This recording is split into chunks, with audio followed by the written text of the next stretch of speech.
All right, here we are, everybody. Another episode of Arizona's number one real estate and lifestyle podcast, The LOCKBOX, presented by the Grandon Group, Arizona's number one brother and sister real estate team. So, thank you for making us number one. I do appreciate that, and I hope you guys enjoy it. For those of you that are watching this, as you know, this is a podcast, and we're trying to make the switch over to video, so we're still learning. So those of you that are watching us, you're probably like, what are they thinking? But it's coming along. Hey, there's a lot going on here. We are in the first week of May. We're almost towards the end of spring, but in Arizona, it's kind of like summer. But we have had a perfect summer, or perfect spring so far. It's been beautiful. People are out and about. And so today, my wife and I, we were coming down to check out the brand new Caesars Republic in Scottsdale, the first Caesars Palace non-casino right here in Scottsdale. And it just so happens we ran into a guest who is running for Scottsdale City Council. So she agreed to come sit down with us and talk for a couple minutes about her love for Arizona and Scottsdale, and why she wants to take on the job of City Council again, since she's already on a member. So follow us as we talk to City Councilwoman Tammy Caputi. Let's go check out the LOCKBOX. All right, so as I mentioned, hanging out here at Caesars Republic in downtown Scottsdale, and we ran into Miss Tammy Caputi. Is that how you say it? Caputi, that's Caputi, perfect. there you go. Story. I grew up in a family business. My grandfather actually started the company, so our business in Boston is fourth generation. Wow. It was always my desire to work in the business.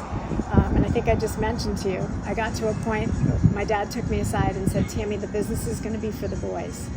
Your mother and I will take care of you. Can't make this up. So I moved out to Arizona and I started my own company, and I've kind of never looked back. So yeah, so Yale Electric, right? Yale Electric West, because this is, we have a Yale Electric in Boston. Okay. Completely unrelated, but I wanted to distinguish myself as being sort of the western part of the family. That is fantastic. Here I am. So start a business. Did you find it tough to start a business in a brand new state as a female in probably the biggest industry in Arizona, construction? Yeah, it's been difficult. I actually went to work for a couple of competitors first so that I could learn this particular market and get some contacts, and that of course really helped. But I think I'm the only woman who is an electrical materials supplier, and so, you know, like starting any business, it's boots on the ground, lots and lots of work in the beginning, and now I'm sort of 20 years later, it's gotten quite a bit easier, but it's still a grind every day. But you have a family too, so your husband and 3 kids? Three girls. Yep. One in college, one in high school, one in middle school. So I'm literally just, I've got the whole thing covered. No, that's great. So you stay busy with that, and then you decide to, and again, we don't get into politics, but she is running for city council, so we're going to talk about that.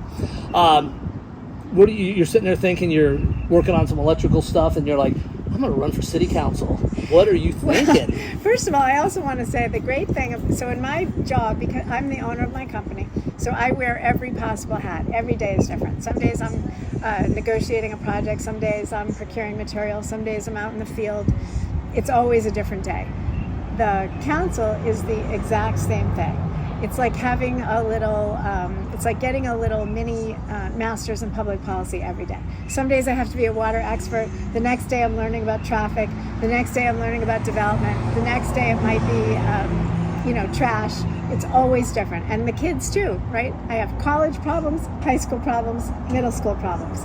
That's the way I roll. I love it. Every day is a challenge. Every day is different. Totally cool. Well, so I think we can all agree Scottsdale and Arizona is probably the best place in the world to live.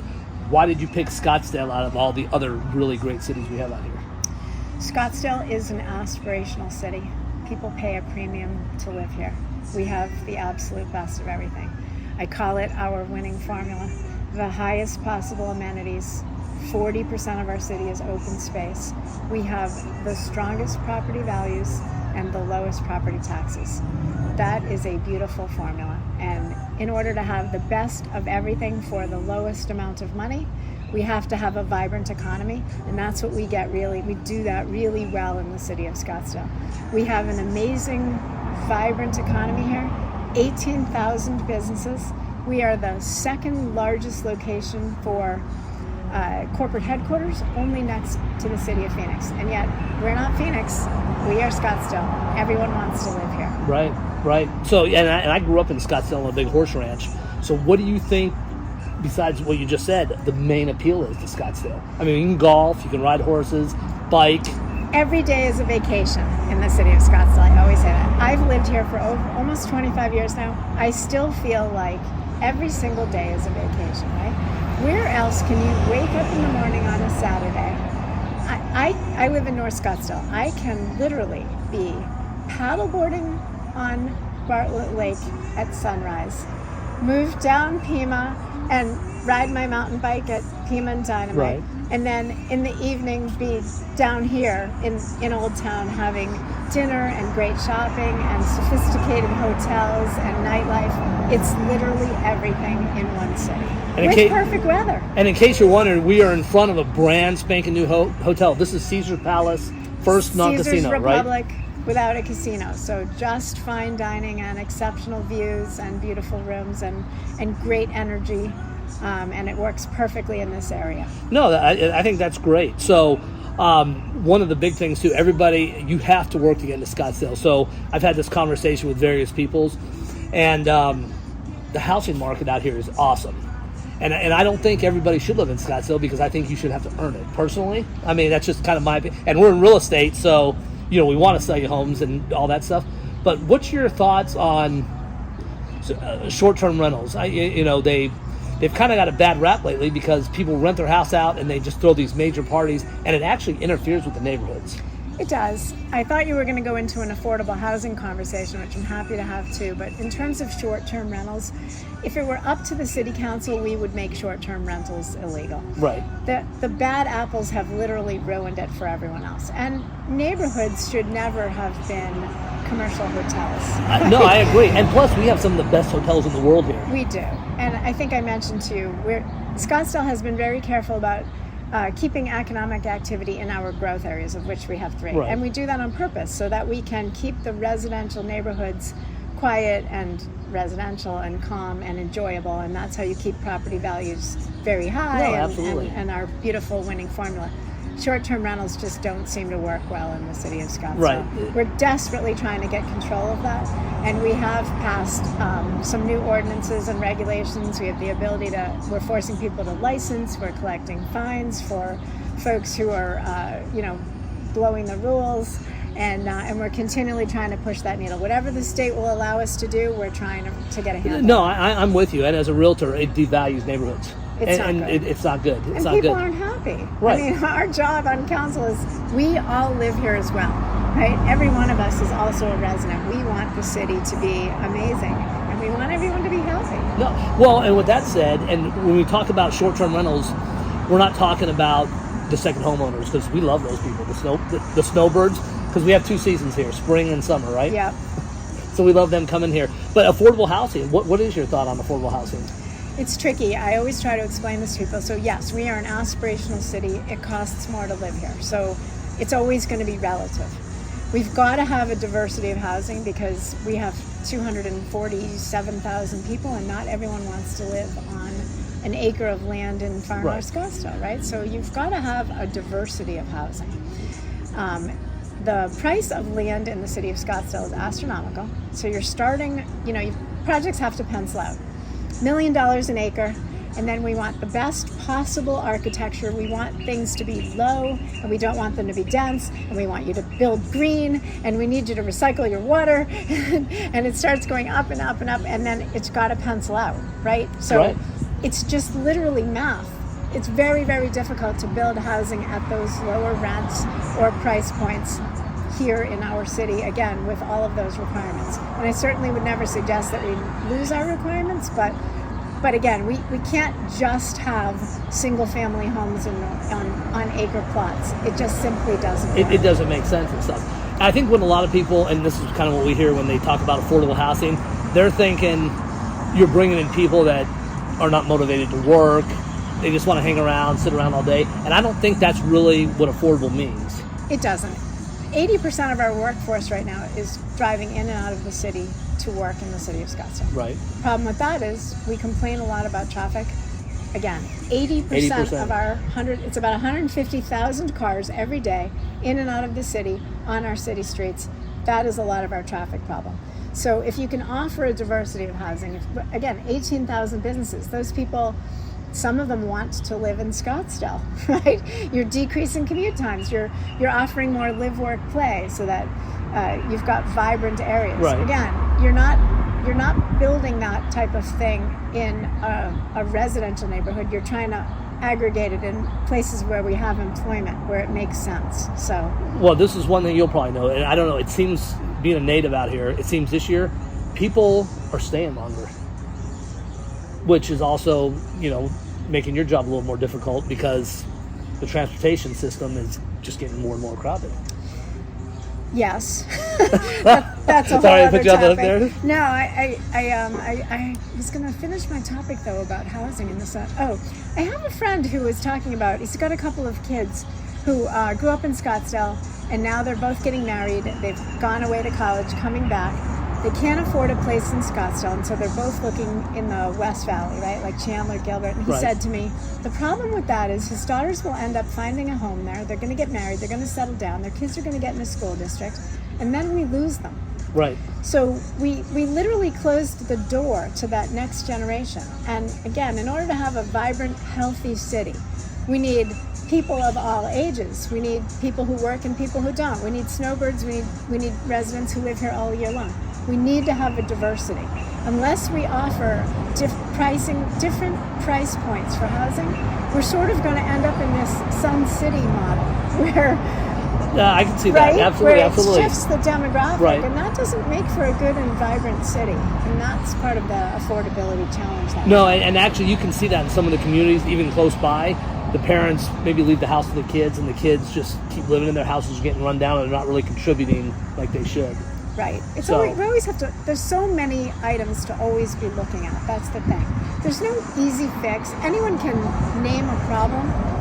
What are the solutions? Right. And we need to think about the city holistically, right? It's not, you're not solving a problem here or here. You've got to think about, I said before, there's water, there's transportation, there's housing, there's healthcare, there's development. You're always trying to balance the different needs. We've got the south of the city, the central of the city, the north of the city, and all the different pieces have to work together. No, absolutely. Now, with that said, Yeah, transportation. well, okay, even so you would agree that Scottsdale, while it's 31, 32 miles long. Yep. So I think you probably agree that there's probably 3 or 4 different sections. I mean, we have a rural section of Scottsdale, which Yep. is kind of where we're at, Yep. and then you've got downtown. So how do you take that in consideration when you have the people south here, they want one thing, people north want a different thing? That's got to be a headache. I actually think that's why I support, we are all at large. And that is what I love about my job on council. Because I'm at large, it forces me to do things like this. I have a coffee every single month, and I revolve all over the city. And I'm very careful and thoughtful about making sure that I visit and speak with people from all of the different sections of the city, because you do have to balance the needs. Absolutely, people in the South have a different perspective and different things that they want from people in the North. And I think it's super important to be plugged into all of the different demographics Absolutely. that we have here. And I take that into account with every decision that I make. So, yes, we are a large, diverse, interesting, complex city, and that's why it's getting political for 1 minute. That's why we need council members who have experience, who have Absolutely. historical knowledge, who have an understanding of how the city runs, and who can balance all of those different needs. Absolutely. And, so you live up north, so there's a lot of horses. Some of the city council people have no idea. I'm not sure they know what a horse is. So, and there's a lot of horse owners out here, equine. So you have to take that into consideration with the people that ride bikes. Our roads are, they're getting better, but we've got tons and tons of bike riders lately. Yep, we're a gold level bike city, so we try to, we have people riding bikes, we have pedestrians, and we have cars. And we need to balance all of those needs. It's always a balance. Now, what about the events come to town? Everybody wants to do their event in Scottsdale, and it seems that they end up in a different city, but everybody ends up in Scottsdale. It's the best, and that is, again, back to our winning formula. We have the highest amenities and open space, the strongest property values, the lowest property taxes. The reason we have the lowest property taxes is because we have all these other folks coming to our city, spending their money. So it's made up of, a lot of it is tourism, and Right. that is absolutely part of the winning formula. What's your thoughts on keeping Arizona the most western town? Is that still a viable statement, or are we past that? Scottsdale, you mean? Scottsdale, yeah. I think it's really important to remember our roots. Historical Old Town will always stay historic. People love to do that. But, you know, you get the flavor of the West. You also want the sophistication of a modern city. I think that's Right. why people love Scottsdale. Again, you're always on vacation here. You can be in historic Old Town. You can be out on our beautiful hiking trails, experience the authenticity of the desert. Then you can go and have an amazing dinner. You can come to Caesars and hang out. Absolutely. And this is funny, talking about hiking trails. Don't you love the people that have never been here to Arizona before, and they see a rattlesnake on the trail, and they take their phone, and they're like, hey, I'm going to take a picture, and then they get bit. It's true. It is true. Yeah. There's not that many snakes, though. It's Yeah. usually pretty good. That's funny. So, okay, so this is a question we had, and this was off of Twitter, Yeah. X, or whatever they're called Yeah. these days. I know. So, and this one might be a little political, but who knows? Okay, so Everything is political. Everything. Isn't it crazy? Everything is.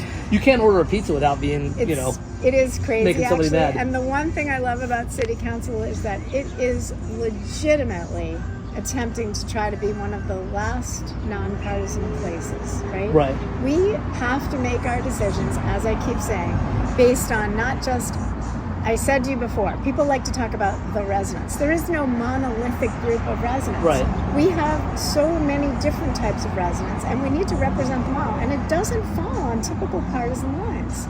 It's north, it's south, it's central, it's working and not working, it's parents and not parents, it's, you know, people who care about bikes and people who don't. It's everything. It's not DRI. It's all of the residents, Right. and that's the wonderful thing. No, and actually, and you want to keep growing and bringing people in, so you have to grow, but you want to keep everybody happy as well. Right. So, And again, diversity of opinion. But you were going to ask me a question from Twitter. okay, so the Twitter question. This is a pretty good one. So, what's more important for our city right now? And we're talking with everything going Yeah. on. Building new homes and commercial spaces, or rehabbing, expanding, and better utilizing our existing homes and storefronts? That's going around on Twitter? Well, that's the question they ask. So from the city council. Okay. standpoint. First of all, the city is just about all built out. So let me just explain to you that we are landlocked, Right. and most of it is built.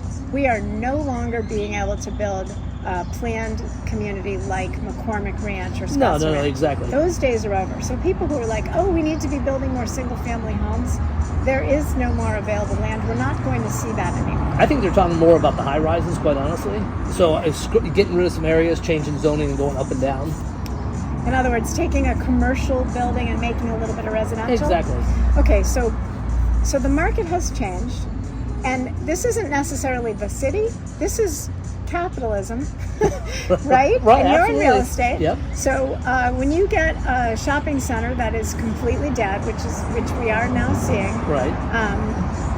the developer will go in and say, what's going to work here, as opposed to leaving it a dirt lot, which Yeah, is just absolutely. going to collect transients. And we're going through that right now at Indian School and Miller, right? There And are several places in the city where Right. it's become a dirt lot. And you can't force someone to build something that the market is not asking for. No, exactly. And so if it makes sense to make a more mixed-use development with retail on the bottom, a little bit of residential, great. Let's repurpose where it makes sense in a way that can revitalize and reinvent and keep the city flowing. Again, Absolutely. we're always trying to maintain our balance of having the three growth areas and leaving our residential neighborhoods alone, which is wonderful. But we don't want blight and vagrancy. We No. want areas of economic activity that are vibrant, that are refreshing, that are looking forward, that are part of the economic engine that allows us to keep 40% open space, to pay for our parks, our preserve, and all the things we love about Scottsdale. No, absolutely. And I think part of this comes from, for those of you that have been out here, Scottsdale and McDowell had some old buildings about 10 years ago, had some really old buildings, and you had the old dead mall that was there. 'Cause I used to Papa work, yeah. And I used to work at the haunted house at Los Arcos Mall. Yep. Remember that? So that's kind of what we're talking about there. 'Cause we know originally it was going to be a kind of like a Whole Foods or a Aldo's. It is still. And then now it's There's a gonna be a beautiful Sprouts. hotel or Mixed apartments. use. Mixed Because use. that's what right. With Well, great views, by the way. it's great to revitalize the neighborhoods. Absolutely. And again, if the market is requiring that there be some housing with some retail, that's a win for absolutely everyone. Again, even if the city council could say we only want, this particular thing there. Again, this isn't a planned economy. I think you and I talked about. No, absolutely not. This is free Absolutely market not. enterprise. We don't say this store must go in this spot. We let the market dictate, and we have zoning in place. But we want these centers to be thriving and successful, and we want the residents to be happy, and we want to keep the city the gold standard of the No, valley. absolutely. And that's how we do it. But we're careful. Again, you mentioned the word high rise. We are sitting here in Old Town, right at Fashion Square. There is one 150-foot building, too, in the city of Scottsdale. That's the tallest you could ever build. Right. And it's right here. And- Waterfront towers, and that's it. And that's it. And if they didn't build this here, this would still be that rundown hotel and that vacant lot. It would. It was there for years. So we are very careful with heights. We try to put them in places where it makes sense, and we're not, again, everybody has this, you're overbuilding. Everyone is being incredibly thoughtful on our council about where the development goes, how tall it is, how dense it is. Our rules and our regulations are very strict, and we stay within our plans. Well, and now everybody on the council, but we're talking about Tammy here, and if you This want, is my day. This is her day. This is her day. So if you're, first of all, she's very accessible.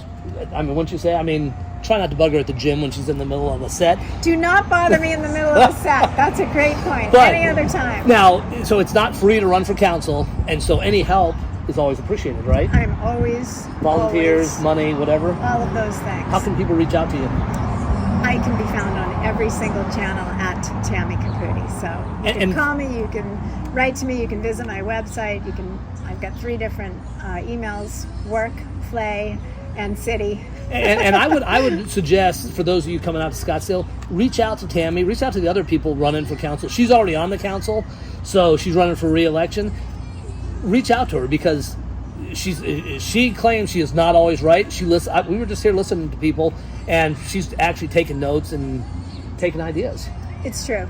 Also, I am running for re-election. People keep asking me why, and I jokingly am like, God, I don't know. I mean, it's a pretty... Well, we have to ask why, because let's face it, you're not getting rich on that job. You don't make anything, and you're running a nice company. Business. I've got my 3 kids, but somebody has to do it. I was jokingly going to say, God, I don't know why I'm running, but we need people who have skin in the game. We need people who are still working, who have kids in our school district, who are plugged into the city. But what I was going to say about running for re-election that I think is so important is that the residents have already invested 4 years in me. Right. I am at the point where the learning curve is over. I know how to do this job. I know the players both inside and outside of the city. I understand how to get the best possible deals. I get how all the parts fit together to make a better whole. And these next 4 years, if I'm honored enough to have the people's vote, I can be so much more effective. I'm ready to go. No, that's great. That's great. And I'm excited to do it. So, Tammy at TammyCaputi.com. It's CAPUTI. Make sure Yep. you guys know that, and we'll put it on this thing. Perfect. Now, real quick, we got to ask about your family. So you got 3 daughters, a husband. Yep. What's your favorite thing to do? With my kids, Yep. always something outdoors. All 3 of my daughters are very athletic, and my husband is a pretty badass mountain biker. But we love to hike, we love to bike, we love to be outside. I mean, that's why I live here. So No, anything perfect. outdoors. And it is packed. So, Tammy, thanks for coming down here and sitting with us and stuff. So this much is great. fun. Yeah. So, is there anything else you want to tell everybody? Just get out there and vote. Yeah, you got to make sure you vote. I do have something else I want Sure. to tell people. We are having a primary early this year. It's actually July 30th, and I would recommend that absolutely everyone vote in the primary. Absolutely. So it's important to get involved, and it's important to vote early. And listen, if you can get involved without being elected, right? So there's different things. So reach out to Tammy, talk to her about your concerns or how great they're doing and everything else. And not everything is political. So you can just have a good conversation with her, and you'll realize why you love Scottsdale, because the same reason she moved from Boston. That's it. All Thank right. you so much. Hey, everybody. Enjoy the day. Thanks for watching another episode of LOCKBOX, brought to you by the Grandon Group, Arizona's #1 brother and sister real estate team. You guys have a good one, and thanks again for making us #1. See you soon.